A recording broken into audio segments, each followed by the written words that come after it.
ഈ വലയം.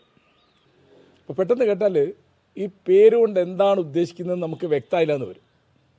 അത് ലളിതമാണ്.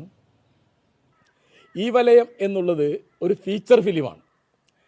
അതിലെ പ്രമേയം എന്താണെന്ന് വിചാരിച്ചാൽ, നമ്മൾ ഈ മൊബൈൽ ഫോണിന്, യൂട്യൂബിന്, ഫേസ്ബുക്കിന്, ട്വിറ്ററിന്, വാട്സപ്പിന്, അതുപോലെ നവമാധ്യമങ്ങൾക്ക്, അതുപോലെ കമ്പ്യൂട്ടറിന് അടിമകളായി പോവുക, അതിന് വിധേയരായി പോവുക, അതിൻ്റെ ഭ്രാന്ത് കയറി പോവുക.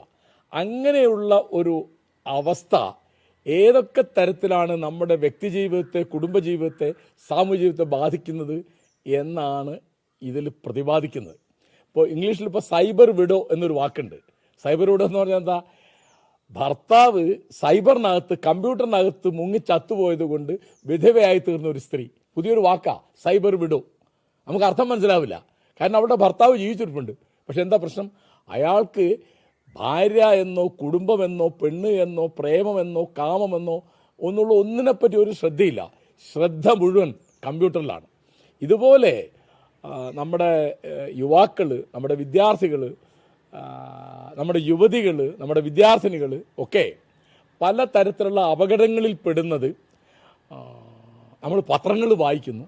അപ്പോൾ ആ തരത്തിലുള്ള അപകടങ്ങളുടെ സ്വഭാവം എന്താണ്, അതിൻ്റെ ചതിക്കുഴി എവിടെയാണ് എന്ന് ചൂണ്ടിക്കാണിച്ചുകൊണ്ട് ഇവിടുത്തെ സമൂഹത്തെ, പ്രത്യേകിച്ച് യുവതലമുറയെ നേർമാർഗത്തിലൂടെ നയിക്കാൻ എന്തു വേണം എന്നൊരു സന്ദേശം കൊടുക്കുന്ന ഒരു സിനിമയാണിത്.